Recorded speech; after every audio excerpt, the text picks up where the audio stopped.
Hello everyone, this is me Pratyush and this is your amazing channel IQ classes. आज जो हम लोग start करने वाले बच्चों वो हम लोग आज पढ़ेंगे मॉडल पेपर। ये मॉडल पेपर इसमें मैंने बहुत अच्छे अच्छे क्वेश्चंस को चूज किया हुआ है यार। आप लोग के पूरा पेपर के अकॉर्डिंग मैंने पूरा एक पेपर पूरा सेट किया हुआ है। मैंने ये पूरी कोशिश करी है कि सारे चैप्टर्स की समरी पूरा एक जगह लिया जाए और उस वीडियो में क्या कहते हैं आप लोग को उस क्वेश्चन के थ्रू सारे कॉन्सेप्ट अच्छे से समझाए जाए। तो मैंने इस वीडियो में सारे चैप्टर्स के हर एक कॉन्सेप्ट बहुत अच्छे से क्वेश्चन दिया हुआ है।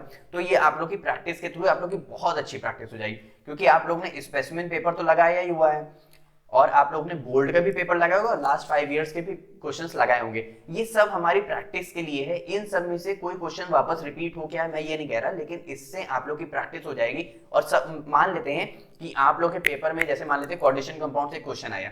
अब वो कोऑर्डिनेशन कंपाउंड से आपको मान लेते हैं क्वेश्चन नहीं आता था, लेकिन आपने जो कॉन्सेप्ट सुना हुआ है, जो वीडियो देखी हुई है, उसके थ्रू आप लोग उसमें जरूर एग्जीक्यूट कर पाओगे और 3 मार्क्स का है तो डेफिनेटली आप 2 मार्क्स ले आओगे इस कंपैरिजन में जैसे आपको कुछ भी नहीं आता था। ठीक है, तो अब स्टार्ट करते हैं बिना कुछ भी टाइम वेस्ट किए हुए। अच्छा, इस वीडियो को मैंने पार्ट 1 और पार्ट 2 में डिवाइड किया हुआ है। आज की वीडियो में हम लोग सेक्शन ए और बी की बात करेंगे, नेक्स्ट वीडियो में हम लोग सी और डी की बात करेंगे। Is that clear? चलो, अब यहाँ पे सेक्शन ए में कह रहा है कि पहला जो हमारे पास फिल इन द ब्लैंक्स है वो 14 मार्क्स का होता है। ठीक है, कह रहा है the number of ions that will be produced when potassium ferrocyanide dissolve in water it has number of ligands. अब यहाँ पे कह रहा है देखो हमें उसके आयंस बताने हैं, ठीक है, और नंबर ऑफ लिगेंड्स बताने हैं। यहाँ तक ये भी क्लियर हो गया। अब पोटेशियम फेरोसाइनेट बच्चों लिखते कैसे, सबसे बड़ा सवाल तो ये। तो ये रहा पोटेशियम, ये रहा फेरो और ये रहा साइनाइड। ठीक है, अब यहाँ पे जो इसका फॉर्मूला बनता है वो बनता है K4FeCN का होल 6। अब K पोटेशियम, Fe फेरो, साइनाइड यानी यहाँ पे कितने हो गए, हेक्सासाइनाइडो या हेक्सासाइनो। तो यहाँ पे ये बात क्लियर हो गई यहाँ तक। अब यहाँ पे इसको हमें ब्रेक करना है, तो ब्रेक कैसे करेंगे, जो नंबर ऑफ आयंस होते हैं बच्चों उसमें टूट जाता है। इसका मतलब, कहने का मतलब है कि मान लेते इस कंपाउंड है, इस कंपाउंड को मैंने एक बकेट लिया, इसमें डिसॉल्व कर दिया, तो ये सिर्फ और सिर्फ पोटेशियम और बाकी बचा पूरा ब्रैकेट में ही टूटेगा। क्योंकि एक बात ध्यान रखना, ये कॉम्प्लेक्स कंपाउंड है, जो पूरा ब्रैकेट होता है ये नहीं ब्रेक होता है। इसके बाहर मतलब लेफ्ट हैंड साइड और राइट हैंड साइड जो आयंस होते हैं वो ब्रेक होते हैं, ब्रैकेट वाले ब्रेक नहीं होते। इसका मतलब कितने एफ, मतलब यहाँ पे के हैं, कितने हैं, 4K है, तो 4K प्लस हो गया और प्लस ये जो पूरा एक ब्रैकेट हो गया, यानी टोटल कितने हो गए, 5 आयंस हो गए। Is that clear? ठीक है, अब जो ब्रैकेट के अंदर होता है वहां पे होता है हमारे लिगेंड्स। क्या होते हैं, लिगेंड्स। तो लिगेंड्स हमारे पास कितने हैं, 6, यानी कितने लिगेंड्स हो गए मेरे पास, 6 हो गए। तो जो इसका आंसर मेरे पास हो जाएगा वो क्या हो जाएगा, 5 आयंस और 6 लिगेंड्स। नेक्स्ट पे ध्यान देते हैं, in case of alcohol as the carbon chain increases and the boiling point and the solubility. अब एक बात बताओ, एकदम सपोज करते हैं जैसे मेरे पास ये एक बकेट है, ठीक है। अब इस बकेट में मैंने एक लिक्विड ले रखा हुआ है जो कि सॉल्युबल है। अब एक बात बताओ, जो कि सॉल्युबल है, अगर मैंने उसको हल्का से भी बॉइलिंग पॉइंट दिया तो वो और भी ज्यादा सॉल्युबल हो जाएगा, यानी वो जो मेरे पास लिक्विड है वो एज अ वोलेटाइल भी है। इतनी बात क्लियर कर पा रहे हो? लेकिन अब मेरे पास एक ऐसा मतलब सॉल्यूट पार्टिकल है जिसको मैंने वाटर में लिया और वो एकदम ऐसे बैठा हुआ है। अब कितना भी बॉइलिंग पॉइंट बढ़ाओ वो सॉल्युबल हो ही नहीं रहा है। इसका मतलब बॉइलिंग पॉइंट जितनी ज्यादा होगा सॉल्युबिलिटी उतनी कम होगी। तो एक बात ध्यान रखना, बॉइलिंग पॉइंट जितना ज्यादा होगा सॉल्युबिलिटी उतनी कम होगी। तो यहां से हमें एक इसका ये रीजन मिल गया कि अगर बॉइलिंग पॉइंट बढ़ाने सॉल्युबिलिटी कम होती तो इससे एक आंसर हमारा मिल जाएगा। दूसरा, बॉइलिंग पॉइंट डायरेक्टली प्रोपोर्शनल होता है चेन लेंथ के। किसके? चेन लेंथ के। इसका मतलब जितनी ज्यादा कार्बन की चेन लेंथ होती जाएगी, इस तरह ये मान लेते हैं, ये इस तरह इस तरह इस तरह, अगर चेन लेंथ बहुत ज्यादा है तो उसका बॉइलिंग पॉइंट भी बहुत ज्यादा होगा, और अगर मान लेते हैं चेन बस इतनी है तो उसका बॉइलिंग पॉइंट कम होगा। यहां तक क्लियर हो गया? अब यहीं से एक और कॉन्सेप्ट यार देखो, ध्यान रखना, इसको ज्यादा हेक्टिक के फॉर्म में भी मत लेना। बॉइलिंग पॉइंट डायरेक्टली प्रोपोर्शनल है सॉल्युबिलिटी के, डायरेक्ट मतलब सॉरी इनवर्सली प्रोपोर्शनल है सॉल्युबिलिटी के, डायरेक्टली प्रोपोर्शनल है चेन लेंथ के, और इनवर्सली प्रोपोर्शनल है हमारे ब्रांचिंग के। किसके? ब्रांचिंग के। कैसे? मान लेते हैं मेरे पास ये चेन थी, इस तरह चेन थी, तो इसका बॉइलिंग पॉइंट ज्यादा होगा। अब इसी को मैंने इस तरह कर दिया, ब्रांचिंग में कर दिया, तो इसका बॉइलिंग पॉइंट कम हो गया क्योंकि उसमें जो लेंथ है वो कम हो गई, तो बॉइलिंग पॉइंट भी कम हो जाएगा। अब ध्यान रखना, तो in alcohol carbon length chain increases, so boiling point increases and the solubility decreases. तो यहां तक हम लोग को इसका आंसर मिल गया, ये देखो, ठीक है। अब कह रहा है सोडियम फिनॉक्साइड है reacts with methyl chloride to give, sodium phenoxide, पहली बात सोडियम फिनॉक्साइड, ये रहा बेंजीन, ठीक है। अब इसके ऊपर मैं लगा देता हूं फिनॉक्साइड O-, लेकिन सोडियम फिनॉक्साइड है तो Na+O-, ये होता है सोडियम फिनॉक्साइड। अच्छा यही बच्चों ईथर का भी एक कंपाउंड है, कैसे, COC, ईथर ही तो है यार ये, तो ये भी एक तरह से ईथर वाले तो कंपाउंड है, यानी किसकी फॉर्मेशन करेगा, ईथर की फॉर्मेशन करेगा। और ईथर की जो फॉर्मेशन करता है वो रिएक्शन हमारी कौन सी होती है, विलियमसन ईथर सिंथेसिस। तो यहाँ पे कौन सी रिएक्शन हो जाएगी मेरे पास, विलियमसन सिंथेसिस, यानी किसकी फॉर्मेशन कर रहा है, ईथर की। कैसे करेगा और देख लेते हैं। यहाँ पे कह रहा है sodium phenoxide reacts with methyl chloride, methyl chloride यानी CH3Cl, तो यहां से Na जो होगा वो Cl लेके भाग जाएगा, तो यहाँ पे क्या बन जाएगा, यहाँ पे बन जाएगा बेंजीन, यहाँ पे आ जाएगा O और यहाँ पे आ जाएगा CH3। देखो यहाँ पे भी कार्बन है ना, तो COC ईथर की तो फॉर्मेशन किया, तो ये बस वही चीज है। सभी को अच्छे समझ आए, और क्या निकल जाएगा, प्लस NaCl हमारा निकल जाएगा बाय प्रोडक्ट। चलो अब ये रिएक्शन कौन सी थी, विलियमसन सिंथेसिस रिएक्शन, ठीक है। अब कह रहा है dissociation of solute particle leads in magnitude of colligative property due to its value of observed molecular mass. इतनी बात हम लोग को थोड़ा सा ध्यान रखना है यहाँ पे कि जब भी मॉलिक्यूल्स का डिसोसिएशन होगा तो यहाँ से जो सॉल्यूट पार्टिकल है वो भी जो कॉलिगेटिव प्रॉपर्टीज में वो भी डिक्रीज होगा, और जो उसका मॉलिक्यूलर मास है, यहाँ पे बात करते हैं इस तरह, वो भी हमारा क्या होगा, डिक्रीज होगा। इतनी बात बस खाली हम लोग को ध्यान रखनी है, अभी हम लोग पूरा कॉलिगेटिव प्रॉपर्टी वहां तक नहीं जा रहे हैं, ठीक है। यहाँ तक क्लियर हो गया, तो यहाँ पे क्या हो जाएगा, डिक्रीज एंड डिक्रीज। चलो आगे ध्यान देते हैं। अब कह रहा है in mode of expression the concentration of solution remains independent of temperature, temperature के इंडिपेंडेंट कौन है, तो यहाँ पे molarity, normality, formality and molality. अब एक बात ध्यान रखना है, जिसके भी आखिरी में जैसे नॉर्मैलिटी, यहाँ पे आ गया मोलैरिटी, यहाँ पे आ गया फॉर्मैलिटी और यहाँ पे आ गया मोलैलिटी, जब भी आप लोग को ये चारों कंसंट्रेशन टर्म दिखें तो हमेशा सिर्फ और सिर्फ मोलैलिटी के साथ जाना, उसके अलावा, क्योंकि यही हमारी इंडिपेंडेंट होती है, बाकी सब क्या होती है, डिपेंडेंट हो जाती हैं। आगे ध्यान देते हैं, यहाँ पे कह रहा है which of the following has the highest boiling point. अब बॉइलिंग पॉइंट हाईएस्ट किसका होगा, अब एक और बात, यहाँ पे एक और टर्म आया, बॉइलिंग पॉइंट हमेशा एक और टर्म है जिसमें नंबर ऑफ आयंस बढ़ते जाते हैं। क्या है, नंबर ऑफ आयंस। अगर नंबर ऑफ आयंस बढ़ रहे हैं तो यानी उसका बॉइलिंग पॉइंट भी बढ़ता जाएगा। जैसे यहाँ पे ग्लूकोज की बात करें तो भाई ये तो ब्रेक ही नहीं होगा, ये नॉन इलेक्ट्रोलाइट सब्सटेंस है, तो ये एक ही मॉलिक्यूल्स में टूटेगा, यानी एक रहा। KCl की बात करें, ये K प्लस प्लस Cl-, यानी 2 आयंस में टूटा है, यानी ये भी, इसके पास भी आयंस कम है। यूरिया ये भी नॉन इलेक्ट्रोलाइट है, तो बचा क्या मेरे पास, सोडियम सल्फेट, कैसे, Na2SO4 ब्रेक हो जाएगा 2Na+ में प्लस SO4 2- में, तो कितने नंबर ऑफ आयंस हो गए, 3 नंबर ऑफ आयंस हो गए, यानी इसका बॉइलिंग पॉइंट क्या हो जाएगा, बढ़ जाएगा। अब कह रहा है the unit of zero order reaction, और मैं आप लोग को दिखाता हूं कि किस तरह करना है। ये देखो, NH4 is an ionic compound dissociate into 2Na+ or 1SO4 ions in solution, creating more solute particles generally leads to higher boiling point elevation, ठीक है। अब बात करते हैं जीरो ऑर्डर रिएक्शन। देखो आप लोगों को सिर्फ इतना ध्यान रखना है, मोल पर लीटर 1⁻⁻n और टाइम इनवर्स। अच्छा, टाइम की जगह आप सेकंड भी ले सकते हो, लेकिन वो मैंने एक जनरल फॉर्मूला दिया होता तो उसमें मैंने टाइम रख दिया है। क्या है, मोल पर लीटर की पावर 1 - n और सेकंड इनवर्स भी ले लो, कोई इशू नहीं है। अब n की जगह, यहाँ पे n की जगह या तो 0 पुटअप करो, 1 पुटअप करो, 2 पुटअप करो, 3 पुटअप करो, कुछ भी पुटअप करो, तो आप लोग को उसकी यूनिट मिल जाएगी। तो किसी की भी यूनिट याद रखने की जरूरत पड़ी नहीं ना, सिर्फ और सिर्फ ये फॉर्मूला हम याद रखें, सब कुछ क्लियर हो जाएगा। अब आगे ध्यान देते जल्दी से। देखो सेक्शन सी और सेक्शन डी तो ये बच्चे सभी कर लेते हैं, क्योंकि यहाँ से डायरेक्ट क्वेश्चन आते हैं और हैवी क्वेश्चंस आते हैं, तो बच्चों ने बड़े बड़े क्वेश्चंस पढ़े होते हैं। अब उनको नहीं पता होता MCQs, match the column, fill in the blanks, assertion, reasoning कैसे सॉल्व करनी, उनको आता ही नहीं है। तो इसीलिए मैंने पूरी कोशिश करी है कि आप लोग को ऐसे सॉल्व करा जाए तो आप लोग को ज्यादा प्रैक्टिस होगी।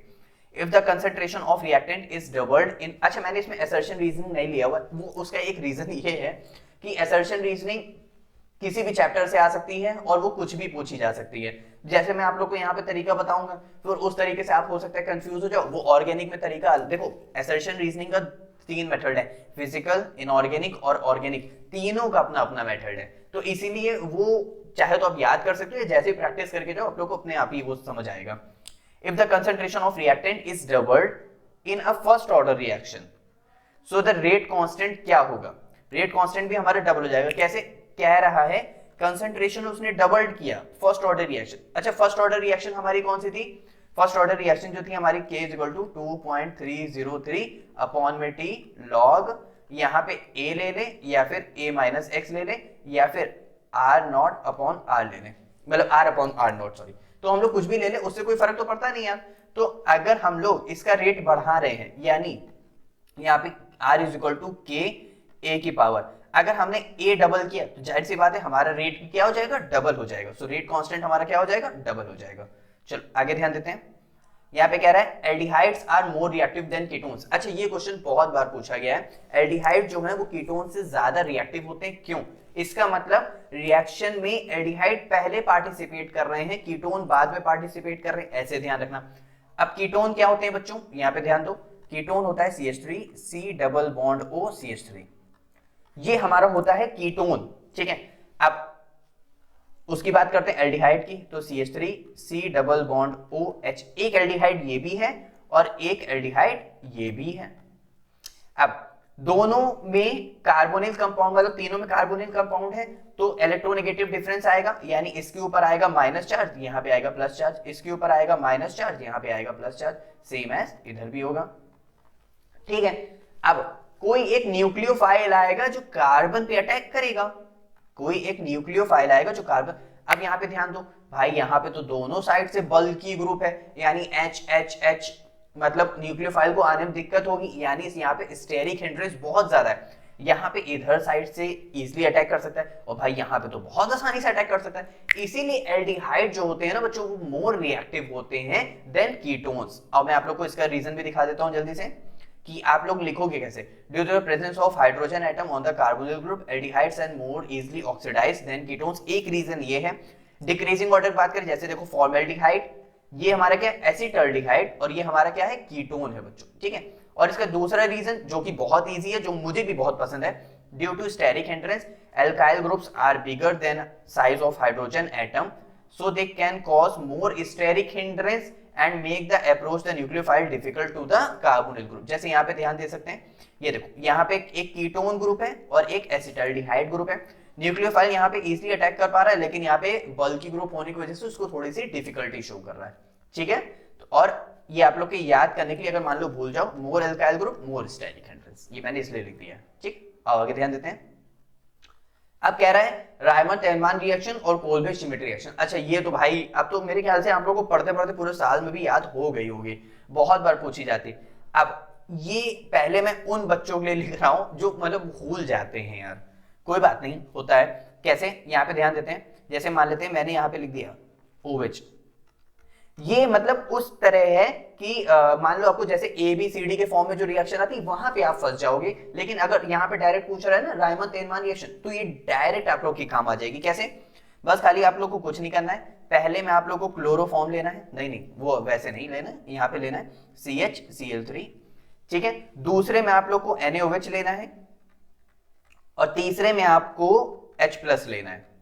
यार मैं इसलिए बता रहा हूँ, ये थोड़ा सा मानता हूँ थोड़ा सा शॉर्ट ट्रिक के फॉर्म में, अगर आप लोग चाहो तो ऐसे पढ़ना चाहो ऐसे पढ़ लो, क्योंकि एग्जाम का एकदम लास्ट टाइम है। हमारा 26 को ISC का पेपर है और 27 को हमारा CBSE का पेपर है यार, तो इसीलिए अब पेपर भाई चैप्टर्स बहुत सारे 10 चैप्टर से, तो इतना सब कैसे होगा, तो इसीलिए मैं थोड़ा सा इसको ईजी कर रहा हूँ।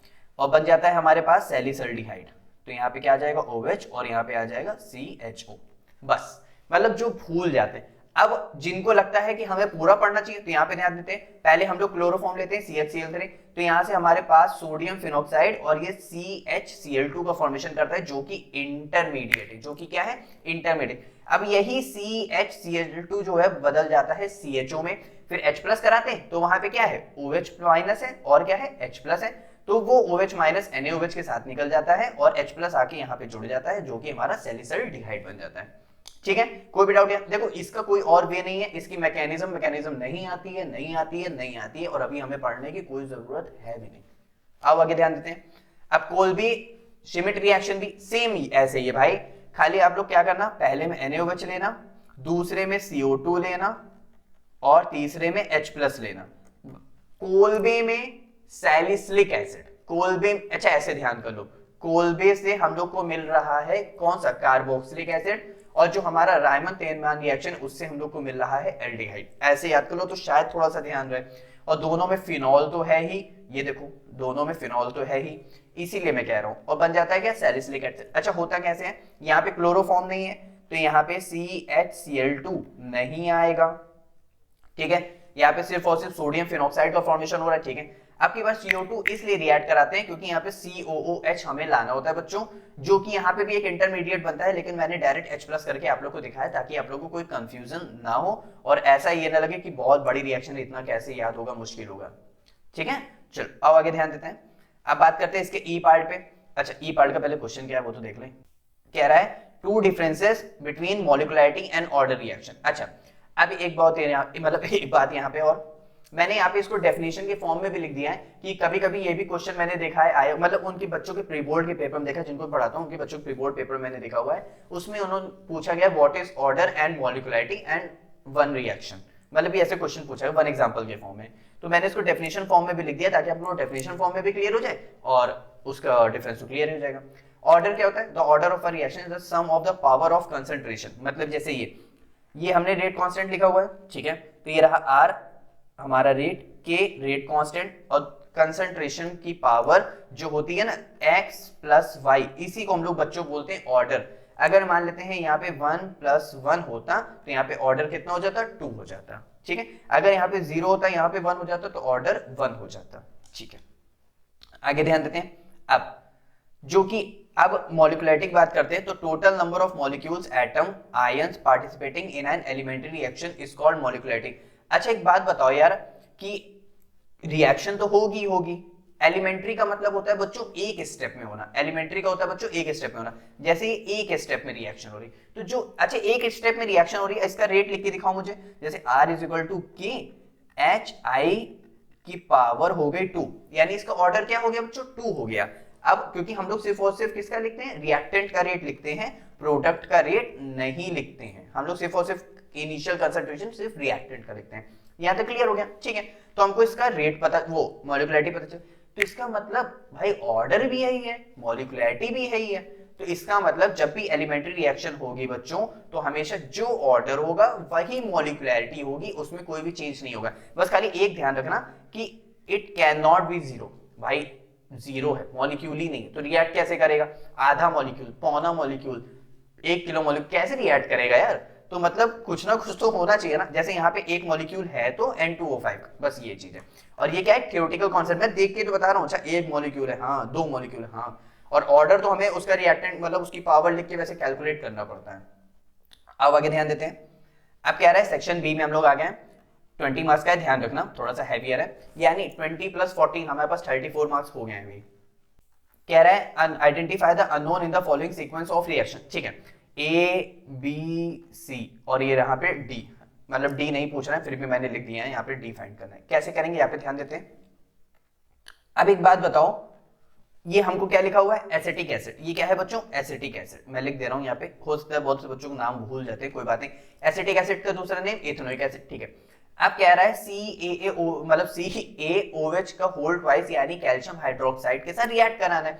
कैसे, देखो यहाँ पे ध्यान देते हैं, जैसे यहाँ पे मान लेते हैं ये रहा कैल्शियम हाइड्रोक्साइड, ठीक है, तो इसको कैल्शियम की वैलेंसी यहाँ पे कितनी है बच्चों, 2+, कितनी है 2+, कैसे Ca2+ और OH1- तो क्रॉस मल्टीप्लिकेशन हो गया तो CaOH का होल ट्वाइस बन गया, ठीक है। अब यहां तक हम लोग क्लियर हो गए। अब अगर मैं इसके साथ रिएक्ट कराऊंगा तो इसकी ब्रेकिंग कैसे होती है, CH3COO- प्लस H+, इसका मतलब मुझे ये 2 कंपाउंड लेने पड़ेंगे कैल्शियम के साथ, कैसे, यहां पे ध्यान दो, CaCH3COO- का मैं होल ट्वाइस भी तो कर सकता हूं। अब उसी होल ट्वाइस को मैंने यहाँ पे इस तरह ओपन करके लिख दिया है बच्चों, क्या कर दिया, ओपन करके लिख दिया। अब यहां से होगा क्या, जैसे ही हमसे कह रहा है ना जैसे क्वेश्चन में कि इस कंपाउंड को भाई अब ड्राई डिस्टिलेशन करिए, इसका मतलब बच्चों होता है आप इसको हीट करिए, यहां से इसको ड्राई करिए, हीट करिए, तो यहां से होता क्या, यहाँ पे ध्यान दो, CaCO3 CaCOOO CO3, तो यहाँ पे ध्यान दो CaCO3 निकल गया, ठीक है।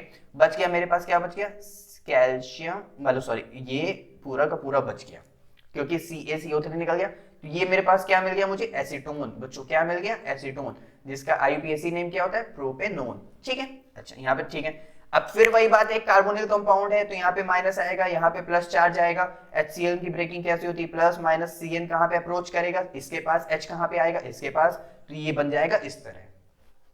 सभी को अच्छे समझ आए। अब ये क्या है बच्चों, ये है साइनोहाइड्रिन। क्या है, साइनोहाइड्रिन। ये क्या है, OH यानी अल्कोहल। तो ये साइनोहाइड्रिन बन गया। अब आखिरी में यहाँ पे ध्यान दो बच्चों, वो कह रहा है कि आपके पास जो कंपाउंड C बनेगा आपको उसका हाइड्रोलिसिस करना है। अब एक बात ध्यान रखना, यहाँ पे एक मोटी मोटी बात ध्यान रखना, अगर CN का हाइड्रोलिसिस करोगे तो कार्बोक्सिलिक एसिड मिलता है, ठीक। अगर CN का रिडक्शन करोगे तो चाहे वो LiAlH4 हो, मतलब किसी के भी साथ हो, तो वो हम लोग को देगा CH2 अरे NH2, यानी अमीन की फॉर्मेशन करेगा। और कौन सा, प्राइमरी अमीन। मतलब CN का हाइड्रोलिसिस कार्बोक्सिलिक एसिड, CN का रिडक्शन हम लोग को देगा अमीन यानी CH2 और NH2। मतलब CH2 जो एक C और N है ना, तो इसका CH2 और इसका NH2। बस यही मतलब कहना चाह रहा था। सभी को अच्छे समझ आया, ठीक है। तो यहाँ तक क्लियर हो गया, जैसे कि यहाँ पे है। तो आगे बढ़ते हैं जल्दी से, टाइम नहीं वेस्ट करते। A first order reaction is 75% completed in 40 minutes. अरे यार ये तो बहुत आसान है। फर्स्ट ऑर्डर रिएक्शन मैंने अभी आप लोग को लिखा हुआ था R0/R, ठीक है। यहाँ तक क्लियर हो गया। अब इसके बाद क्या है, टाइम हमको दे रखा हुआ है 40 मिनट। देखो यहाँ पे टाइम 40 मिनट्स पुट अप कर देंगे। पहले इनिशियल कंसंट्रेशन 75% है ना, मान लेते हैं इनिशियल कंसंट्रेशन मेरे पास 100 रहा होगा, तो हमने 100 मान लिया। कितना कंप्लीट हुआ, तो 100 में से 75 निकल गया, तो 25 मेरे पास फाइनल आ गया। तो बस वैल्यूज पुट अप करो ना यार, डर किस बात का। तो ये देखो इस तरह 2.303 टाइम दिया हुआ है, ये दिया हुआ है, ये दिया हुआ है, मतलब ये 4 होगा ना, तो यहाँ पे log 4 आ रहा है। तो log 4 की वैल्यू कितनी होती है, 0.6020। देखो log 5 तक वैल्यूज याद कर लो यार, तो बहुत अच्छी बात है। log 2 की कितनी होती है, 0.3010। log 2 की सॉरी, हाँ, log 3 की कितनी होती है, log 3 की होती है 0.4771 होती है। log 4 की कितनी होती है, यहाँ पे लिखी हुई है, इतनी याद कर लो, log 5 नहीं जाते, ठीक है। चल, तो यहाँ से सॉल्व करोगे हमारे पास आंसर ये आ जाएगा, ठीक है। चल आगे ध्यान देते हैं। अब क्वेश्चन नंबर 4 की बात कर रहा है, ध्यान देना, ध्यान से, आराम से। 3.9 ग्राम ऑफ बेंजोइक एसिड इतना दिया हुआ है, ठीक है, dissolve in 49 gram of benzene showing are depression in freezing point this, calculate bond half factor. Calculate bond half factor यानी आई कैलकुलेट करना है, कैलकुलेट बॉन्ड हॉफ फैक्टर यानी आई कैलकुलेट करना है। डिप्रेशन इन फ्रीजिंग पॉइंट, तो मतलब delta TF is equal to I into KF into molality. क्या है, मोलैलिटी, ये होता है बच्चों फॉर्मूला, ठीक है।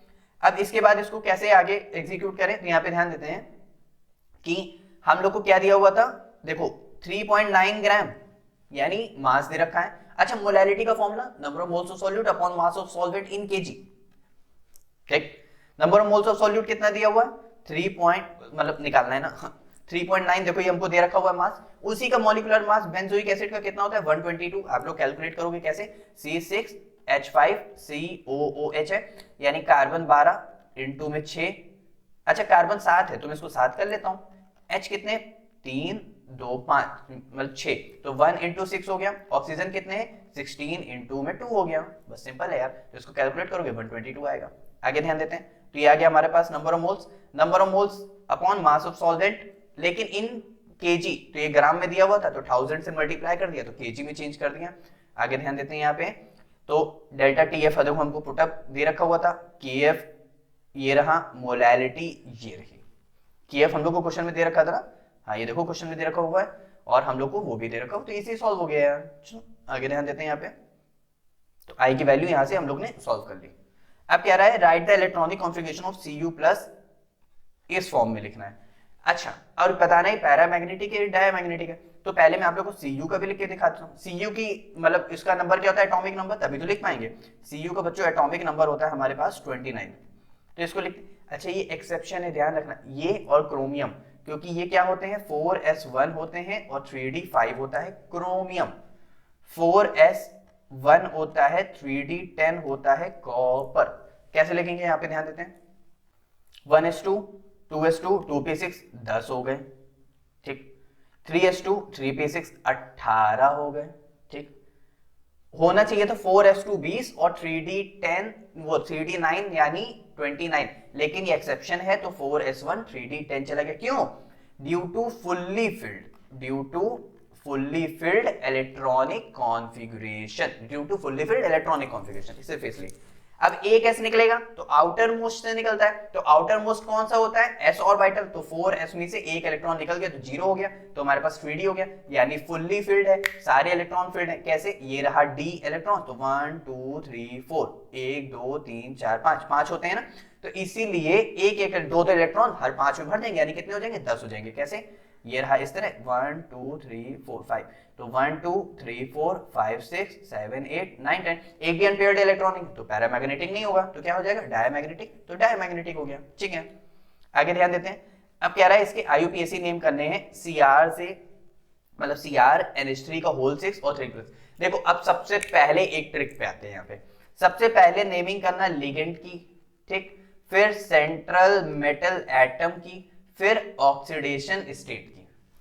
यहां पे ध्यान देते हैं वापस से, कैसे करेंगे? सबसे पहले लिगेंड क्या है? अमीन। क्या है? अमीन। अच्छा अमाइन तो है नहीं, अमाइन क्या होता है बच्चों? NH2। अमीन क्या होता है? NH3 as a ligand. तो कितने? हेक्सा, तो यहां पे आ जाएगा हेक्सा अमाइन डबल एम वाला, ठीक है। इसके बाद हमारे पास अगर पॉजिटिव कॉम्प्लेक्स है, पॉजिटिव कॉम्प्लेक्स है तो क्या हो जाएगा? हमारे पास क्रोमियम आखिरी में IUM लग जाएगा, यानी क्रोमियम हो जाएगा। अगर निगेटिव होता तो आखिरी में 8 लग जाता, क्रोमेट हो जाता। और कितनी इसकी इलेक्ट्रॉनिक कॉन्फ़िगरेशन कितनी है? 3, क्योंकि हमको बाहर दिख रहा है ना +3, तो +3 हो गया। और अगर हमको बाहर से ऐसे चार्ज दिखता है तो हम लोग लिख देंगे आयन। अब इस वाले में देखो, इस वाले में चार्ज हम लोग को कहीं पे भी बाहर नहीं दिख रहा है, तो हम लोग बाहर आयन नहीं लिखेंगे। सोडियम, पहले सोडियम, सर आपने तो कहा था पहले लिगेंड की नेमिंग, हाँ, लेकिन जैसे हम लोग क्या लिखते हैं? NaCl, पहले किसकी नेमिंग करते हैं? पॉजिटिव की ना, तो पहले पॉजिटिव की नेमिंग तो करेंगे। अगर वो ब्रैकेट के बाहर है तो देखो ब्रैकेट के बाहर ही है ना, इसलिए तो क्या आ जाएगा? सोडियम, तो सोडियम लिख दिया। फिर अच्छा ये C2O4 क्या? ये भी एक लिगेंड है, बाइडेंटेट लिगेंड है, इसका नेम होता है ऑक्सीलेटो। क्या होता है? ऑक्सीलेटो, जिसको हम लोग OX इसका शॉर्ट फॉर्म है। तो क्या हो जाएगा? सोडियम, अच्छा कितने हैं? 3, तो ट्राई ऑक्सीलेटो, ट्राई ऑक्सीलेटो। फिर हमारे पास क्या है? अच्छा ये हमारे पास निगेटिव हो कि पॉजिटिव कॉम्प्लेक्स है? भाई पॉजिटिव तो बाद में हो गया, इसका मतलब ये पूरा का पूरा निगेटिव कॉम्प्लेक्स हो गया, तो यानी ये हमारे पास क्या हो जाएगा? फेरेट। क्या हो जाएगा? फेरेट हो जाएगा। सभी को अच्छे से यहां तक समझ आ रहा है? जैसे कि हम लोग यहाँ पे देख सकते हैं फेरेट। अच्छा सोडियम कितने थे? 3 थे, तो जाहिर सी बात है इधर +3 चार्ज, इधर -3 चार्ज, तो कितना हो जाएगा? -3, यानी इसकी ऑक्सीडेशन स्टेट कितनी हो जाएगी? यहाँ पे 3 हो जाएगी। सभी को अच्छे समझ आए? कोई भी डाउट यहाँ तक? पक्का नहीं ना? चलो आगे ध्यान देते हैं जल्दी से। अब यहाँ पे कह रहा है डिस्टिंग्विश करना है एसीटोन और एसिटाल्डिहाइड। इसको मैंने बहुत सिंपल बनाया है, कोई रिएक्शन में मैं नहीं गया हूँ, क्योंकि ये 1-2 मार्क्स का आता है, तो आप लोग को सिर्फ डिफरेंस लिखना होता है और कुछ नहीं करना होता है, मतलब डिस्टिंग्विश करना होता है। देखो एसीटोन जो होगा वो सिल्वर मिरर टेस्ट नहीं देगा, एसिटाल्डिहाइड जो होगा वो सिल्वर मिरर टेस्ट देगा। देखो acetaldehyde gives Tollen reagent to shining या shining silver mirror test, whereas acetone does not. ठीक है, यहां तक सभी को अच्छे समझ आया? एसिटाल्डिहाइड यानी एल्डिहाइड वाले देंगे और कीटोन वाले ग्रुप जो होंगे यानी एसीटोन वाले वो नहीं देंगे। यहां तक ये बात क्लियर होनी चाहिए। चलो आगे ध्यान देते हैं। अब यहाँ पे कह रहा है phenol reacts with aqueous bromine. अब एक बात यहाँ पे, अगर फिनॉल एक्वस ब्रोमीन के साथ रिएक्ट कर रहा है, यानी ब्रोमीन, अगर हो सकता है आप लोग को एक्वस ना लिख के ब्रोमीन वाटर लिख के दे, अगर ब्रोमीन वाटर के साथ रिएक्ट कर रहा है या एक्वस ब्रोमीन के साथ रिएक्ट कर रहा है, तो हमेशा ध्यान रखना ट्राई ब्रोमीन आएंगे यहाँ पे और यहाँ पे। भाई फिनॉल एज इट इज है, सिर्फ ऑर्थो पोजीशन पे, पैरा पोजीशन पे और ऑर्थो पोजीशन पे क्या आ जाएगा? ब्रोमीन आ जाएगा, ब्रोमीन आ जाएगा और ब्रोमीन आ जाएगा। तो हमारे पास क्या हो जाएगा? 2,4,6 ट्राई ब्रोमोफिनॉल, जो कि हमारा व्हाइट प्रेसिपिटेट होता है। ये एक वो अनसीन पैसेज वाले जो जैसे क्वेश्चन आते हैं ना पैसेज ऑफ फॉलोइंग वाले, उसमें भी ये पूछा गया इसका कलर व्हाइट प्रेसिपिटेट की एक कंपाउंड बन रहा है, तो अब मुझे उसका नेम बताइए, मतलब इसके साथ रिएक्ट करके। और बचा हुआ यहाँ से जो H निकला, यहाँ से जो H निकला, यहाँ से जो H निकला, वो Br के साथ निकल गया। तो कितने Br? 6 Br यूज हो रहे हैं ना, 3 3 3, तो 3 Br2 हो गया। सभी को अच्छा समझ आया? अब कह रहा है acetic acid reacts with ethanol in the presence of concentrated NaOH। Acetic acid बच्चों CH3COOH, इथेनॉल C2H5OH, इथेनॉल हो गया, तो यहां से इसका H और OH निकल जाते हैं तो क्या है CH3, C double bond O, 2 O बच रहे तो एक O, यहाँ पे आ जाएगा C2H5। किसकी फॉर्मेशन हो गई? एस्टर की फॉर्मेशन हो गई यार। कैसे? और यहाँ पे ध्यान देते हैं, ये देखो ethanol, ethanoic acid in the presence of concentrated H2SO4। अब एक और टर्म यहाँ पे याद कर लेना कि कंसंट्रेटेड H2SO4 हमेशा वाटर के रिमूवल के लिए काम आता है यार। हमेशा किसके लिए काम आता है? वाटर के रिमूवल। देखो यार अब बोर्ड आ रहा है, इधर उधर मत देखो, थोड़ा सा मतलब फोकस रखो, क्योंकि हमें पेपर बहुत अच्छे से सॉल्व करके भाई तभी तो ला पाओगे इतने, वरना कैसे लाओगे यार? तभी तो ला पाओगे, थोड़ी सी प्रैक्टिस से ही थ्रू तो लाओगे, वरना क्या मतलब इतने में ही बैठे रहना है, प्री बोर्ड में भी बैठे रहते और इसमें भी बैठे रहना है, ऐसा नहीं करना है ना। हमको इतने चाहिए कैसे हमारे सामने वाला आगे निकल जाए, हमें भी तो आगे निकलना है, हम भी तो भाई इंसान है, हमारे भी दिल में लगता है। तो यहाँ पे कंसंट्रेटेड, अभी इधर उधर इसलिए मत देखो, कंसंट्रेटेड H2SO4 है, क्या बन गया? इथाइल इथेनोएट यानी एस्टर की फॉर्मेशन किया उसने, सिर्फ ये H और वाटर निकल गया, तो यहाँ से क्या बन गया? H2O। आगे ध्यान देते हैं क्वेश्चन में क्या कह रहा है। क्वेश्चन नंबर 9 में हम लोग आ गए, कह रहा है draw above the diagram and label it. Activation energy बतानी और थ्रेशोल्ड एनर्जी बतानी। अब यहाँ पे ध्यान रखना, जो ये बच्चों बीच वाली होती है ये होती है हमारी थ्रेशोल्ड एनर्जी, यानी थ्रेशोल्ड एनर्जी, ठीक है। और जो ऊपर वाली होती है ये होती है एक्टिवेशन एनर्जी। यहाँ पे ध्यान दो, ये रही थ्रेशोल्ड एनर्जी, ये रही एक्टिवेशन एनर्जी। अब तो ध्यान हो गया। अब एक और बात यार, अगर प्रोडक्ट साइड ये थोड़ा सा उठा रहेगा तो हमारा जो रिएक्शन होती है वो पॉजिटिव होती है, यानी क्या हो जाती है यहाँ से? एंडोथर्मिक। क्या हो जाती है यहाँ से? एंडोथर्मिक। अगर रिएक्टेंट साइड उठा रहेगा तो हमारा डेल्टा H नेगेटिव हो जाएगा और ये हो जाएगा एक्सोथर्मिक। इससे ध्यान रखना, अगर प्रोडक्ट साइड ऊपर है तो एंडोथर्मिक, रिएक्टेंट साइड ऊपर है तो एक्सोथर्मिक। आगे ध्यान देते हैं, what is abnormal molecular mass, यानी बॉन्ड ऑफ फैक्टर, और I की ही बात कर रहा है। अगर बॉन्ड ऑफ फैक्टर 1 होगा तब क्या होगा? ग्रेटर देन 1 होगा तो क्या होगा? लेस देन 1 होगा तो क्या होगा? मतलब अगर इक्वल 1 के है तो क्या होगा? ग्रेटर 1 से ज्यादा होगा तो क्या होगा? Less than. और ध्यान देते हैं यहाँ पे abnormal molecular mass of a substance calculated based on it's colligative probability, ठीक है, may not be correct if the solute particle undergoes dissociation और एसोसिएशन इन द सॉल्यूशन। देखो बॉन्ड ऑफ फैक्टर बहुत लोगों ने आप लोगों को समझाया होगा, पता नहीं कैसे समझाया, मुझे नहीं पता। मैं सिर्फ इतना जानता हूं, मान लेते हैं मेरे पास NaCl का एक मॉलिक्यूल है, ठीक, मैंने उसको वाटर में डिसॉल्व किया, ये Na+ में बदल गया, Cl- में बदल गया, यानी 2 मॉलिक्यूल हो गए। यानी पहले मेरे पास एक मॉलिक्यूल था, अब 2 मॉलिक्यूल हो गए, उसमें जो मतलब डिसोशिएट हुए मॉलिक्यूल्स, तो इनका मॉलिक्यूलर मास भी चेंज हो गया। तो उसको कैलकुलेट करने के लिए जो वैल्यू आती है वो बच्चों आती है I वैल्यू। ऑब्जर्व वैल्यू जो आप लोग क्वेश्चन में दी होगी, कैलकुलेटेड वैल्यू जो आप कैलकुलेट करोगे, ये होता है हमारा क्या? बॉन्ड ऑफ फैक्टर, यानी एबनॉर्मल मॉलिक्यूलर मास। अब बात करते हैं, अगर 1 है, when the bond of factor is equal to 1 means a substance is non electrolyte। जैसे अभी ऊपर था ना उसका बॉइलिंग पॉइंट वाला, वैसे ही तो electrolytes do not dissociate, completely dissociate। बात करते हैं when the bond of factor is greater than 1, the electrolyte that fully dissociate। अभी देखा था ना 1 मोल था, Na+ और Cl- में पूरी तरह से बदल गया, तो ionic compounds that dissociate into multiple ions। अब बात कर रहे हैं bond of factor is less than 1 है, तो वो हमारे नॉन आइडियल सॉल्यूशंस, यानी जो हम एक तो पॉजिटिव डेविएशन शो करेंगे या तो नेगेटिव डेविएशन शो करेंगे। सभी को अच्छा समझ आया? चलो अब हम लोग सेक्शन बी के एकदम लास्ट क्वेश्चन पे अब हम लोग आ गए। इसके बाद हम लोग का क्या स्टार्ट होगा? Section C. लेकिन अभी हम लोग को वहां पे नहीं जाना, वो हम लोग दूसरी वीडियो में देखें। देखो आज की वीडियो कितनी लंबी हो गई यार। चलो अब हम लोग जल्दी से क्वेश्चन नंबर 11 देख लेते हैं।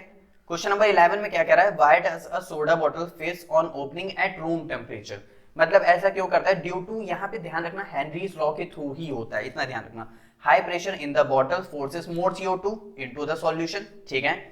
Opening the bottle reduce pressure और डिस्टर्बिंग इक्विलिब्रियम, यानी इक्विलिब्रियम को क्या करता है? डिस्टर्ब करता है। उसमें जो मॉलिक्यूल्स हैं और ऊपर जो गैस के मॉलिक्यूल्स हैं उनके बीच में इक्विलिब्रियम बन गया है। अब वो इक्विलिब्रियम जैसे ही बॉटल ओपन करते हो सारी गैस बाहर निकलती, आपकी गैस नहीं बॉटल की गैस है ना, तो बाहर निकलती है। तो मॉलिक्यूल्स के जो भी जितना भी CO2 अमाउंट होता है वो सारा रिड्यूस होता है। तो CO2 comes out of the solution due to reach a new equilibrium causing the fish. अब इस लॉ को एक्सप्लेन कौन कर रहा है? इस लॉ को एक्सप्लेन कर रहा है हमारा relationship between pressure and gas solubility. सभी को अच्छा समझ आया? ठीक है, चलो अब आगे ध्यान देते हैं। अब नेक्स्ट क्वेश्चन में हमसे बच्चों यहाँ पे कह रहा है define Raoult's law and what is meaning bye positive deviation of Raoult's law. देखो सबसे पहले एक बार आते हैं what is Raoult's law. Routes law बच्चों डिफाइंड है, क्या कहते हैं, ये एक तो वॉलेटाइल सॉल्यूट के लिए, वॉलेटाइल सॉल्यूट के लिए, दूसरा डिफाइंड है बच्चों नॉन वॉलेटाइल सॉल्यूट के लिए। दूसरा किसके लिए डिफाइंड है? नॉन वॉलेटाइल सॉल्यूट के लिए। अब कैसे, और यहाँ पे चलो जल्दी से ध्यान देते हैं, राउट्स लॉ की बात करें, ध्यान देना। राउट्स लॉ, मान लेते हैं कि मेरे पास एक बीकर है जिसमें सिर्फ और सिर्फ ए के मॉलिक्यूल्स हैं, सिर्फ ए के मॉलिक्यूल्स, ठीक है, और ये बीकर क्लोज्ड है, ठीक। मान लेते हैं मेरे पास कुछ बी के मॉलिक्यूल्स हैं, देखना यहीं से फॉर्मूला भी डिराइव होगा और आप लोगों को डेफिनेशन भी मिल जाएगी, क्योंकि अब हम लोग समझ रहे हैं तो अच्छे से ही समझते हैं, डायरेक्ट फॉर्मूला याद करने से क्या मतलब है। और दूसरा मेरे पास है ए बी के मॉलिक्यूल्स, ठीक है, एरो मुझे ऐसे बनाना चाहिए, मतलब ए और बी के मॉलिक्यूल, मतलब पहले मेरे पास मस्त ए पड़ा हुआ था तो सिर्फ ए के वेपर्स बन रही थी, यानी प्योर ए था, तो यानी इसको मैं लिख सकता हूं वेपर प्रेशर ऑफ ए, यानी पी नॉट जो है ना बच्चों, वो बता रहा है वेपर प्रेशर ऑफ सिर्फ प्योर ए की बात कर रहा है, तो यहाँ पे सिर्फ ए की वेपर प्रेशर बन रही है, ठीक है। यहाँ पे क्या है, पी बी यानी पी नॉट बी, सिर्फ प्योर बी की जो है वेपर प्रेशर्स बन रही है, ठीक है। अभी ये वॉलेटाइल है तो एस्केपिंग टेंडेंसी ज्यादा है, यानी जरा से भी टेम्परेचर से ये वॉलेटाइल हो जाएंगे, मतलब ओपन करते ही वॉलेटाइल हो जाएंगे, यानी वेपर्स के फॉर्म में चेंज हो जाएंगे। अब ये ए भी है, यानी यहाँ पे ए के भी बन रहे हैं, बी की भी बन रहे हैं, तो यानी यहाँ पे पी ए है प्लस पी बी है। अब इतनी बात क्लियर हो गई, ठीक है। तो हमारे पास जो बच्चों जो पी सॉल्यूशन है, जो हमारा पी सॉल्यूशन, या फिर मैं इसको बोल सकता हूं और पी टोटल, तो ये किसके बराबर है, ये है P A plus P B के बराबर है। अब सभी को अच्छे से समझ आया, ठीक है। अब थोड़ा सा आगे यहाँ पे कॉन्सेप्ट इसको थोड़ा सा और बढ़ाते हैं, जो पी ए है वो बच्चों बराबर फिर किसके होगा, जो पी नॉट ए के जो वेपर प्रेशर है, और वेपर प्रेशर किसकी मदद से बन रही, नंबर ऑफ मोल्स से बन रही, यानी उसके मोल फ्रैक्शन, यानी उसके जो नंबर ऑफ मोल्स जो सॉल्यूट पार्टिकल्स है उसकी मोल फ्रैक्शंस के थ्रू ही क्या इसके बराबर है, पी ए के बराबर है, यानी जो नीचे जो लिक्विड है वो पी ए, जो ऊपर से वेपर बन रही है वो पी नॉट ए, ठीक है।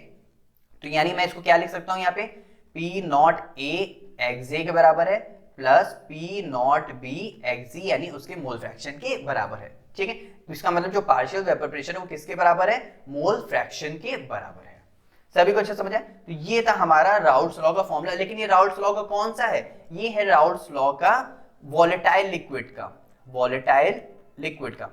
और ये बच्चों ये क्या कहते हैं, कॉलिगेटिव प्रॉपर्टी नहीं है, कॉलिगेटिव प्रॉपर्टी है relative lowering in vapour pressure, ये है कॉलिगेटिव प्रॉपर्टी, ये कॉलिगेटिव प्रॉपर्टी, ये वाला फॉर्मूला नहीं है, ये है कॉलिगेटिव प्रॉपर्टी।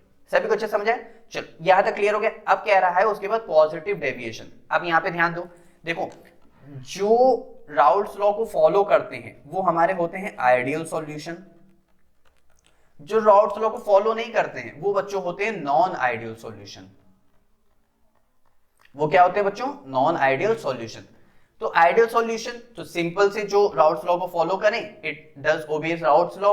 और इसमें एक बात ध्यान रखना, जो हमारे पास जो लिक्विड के जो ए और बी के जो मॉलिक्यूल्स हैं, ठीक है, मतलब जो लिक्विड है इस तरह है ना, इसके जो मॉलिक्यूल्स हैं वो इक्वल होते हैं, इक्वल होते हैं किसके, उसके जो वेपर प्रेशर बन रहे हैं, यानी ए बी मॉलिक्यूल्स के बराबर होते हैं। सभी को अच्छे समझ आ रहा है, मतलब कहने का है भाई नीचे ए और बी का भी लिक्विड है, और जो ऊपर वेपर प्रेशर बन रहे हैं वो ए और बी के भी बन रहे हैं, मतलब ए की भी बन रहे हैं बी की बन रहे हैं, तो दोनों इक्वल होते हैं, तभी वो हमारा क्या कहलाता है, राउल्ट्स लॉ। अब नॉन आइडियल जो होता है बच्चों वो दो पार्ट में डिवाइड हो जाता है, एक होता है पॉजिटिव डेविएशन और एक होता है बच्चों नेगेटिव डेविएशन। पॉजिटिव का मतलब है कि जो लिक्विड है, जो लिक्विड में जो हमारे पास जो ए बी का जो लिक्विड है, मान लेते हैं यहाँ पे ए बी का फॉर्मेशन, ठीक है, अगर इसके बॉन्ड्स अगर वीक होंगे तो एस्केपिंग टेंडेंसी बढ़ जाएगी, मॉलिक्यूल्स तुरंत टूट के तुरंत एनर्जी लेके वो किस में बदल जाएंगे, वेपर्स के फॉर्म में चेंज हो जाएंगे। इसका मतलब अगर ए और बी आर वीकर होगा, यानी हमारे पास क्या होगा, कमजोर होगा, यानी उसके मॉलिक्यूल्स वीक होंगे, interaction intermolecular force of attraction weak होगा, तो ए और बीबी के जो हमारे मॉलिक्यूल्स हैं वो बहुत तेज बनेंगे। सभी को अच्छे समझ आ रहा है। और इसका यहाँ पे क्या होगा, उल्टा होगा। अब मॉलिक्यूल्स ए और बी का मॉलिक्यूल बहुत ज्यादा स्ट्रॉन्ग है, टूट ही नहीं रहा है, एस्केपिंग टेंडेंसी नहीं है तो वेपर्स ही नहीं बन रहे हैं, यानी ए और बी फॉर्म ही नहीं हो रहा है। तो अच्छे समझे। अब इसके एग्जांपल्स क्या होंगे बच्चों, ध्यान रखना, जो सेम फैमिली के मेंबर्स होते हैं, जैसे एनहेक्सेन प्लस एनहेप्टेन, जैसे बेंजीन प्लस टॉलीन। तो ये होते हैं हमारे बच्चों किसके, ये होते हैं हमारे आइडियल सॉल्यूशन के। अगर मैं पॉजिटिव डेविएशन की बात करूं, ध्यान रखना, जो भी आप लोग को क्लोरोफॉर्म के साथ मिले CHCl3 के साथ, तो CHCl3 प्लस वाटर हो गया, CHCl3 प्लस एसीटोन, कुछ भी हो गया, तो वो हमारे होते हैं सारे सारे क्या होते हैं, पॉजिटिव डेविएशन। क्या होते हैं, पॉजिटिव डेविएशन। सभी को अच्छे से समझ आ रहा है, कोई भी doubt, positive deviation negative deviation सभी को समझ आया। ये एक थोड़ा सा सैंपल के फॉर्म में था, बाकी मैंने आप लोगों को सॉल्यूशन में नीचे प्लेलिस्ट डाल दूंगा, आप लोग वहां से ही पूरा सॉल्यूशन का चैप्टर देख सकते हैं, क्योंकि यहाँ पे हम लोग पेपर सॉल्व कर रहे हैं तो ज्यादा मैं टाइम आप लोग का लेना नहीं चाहूंगा, शायद मैं ऑलरेडी बहुत ज्यादा ले भी चुका हूँ। तो ये था बच्चों हमारा पूरा पार्ट 1 था। अब इस पार्ट 1 को हम लोग ने बहुत अच्छे से पूरा सॉल्व कर लिया है। अब हम लोग पार्ट बी में हम लोग सिर्फ और सिर्फ उसमें आएंगे, सेक्शन सी और डी की बात करेंगे। क्लियर? तो जल्दी से अब हम लोग उस वीडियो में बात करते हैं, मिलते हैं नेक्स्ट वीडियो में नेक्स्ट टॉपिक के साथ। Bye bye.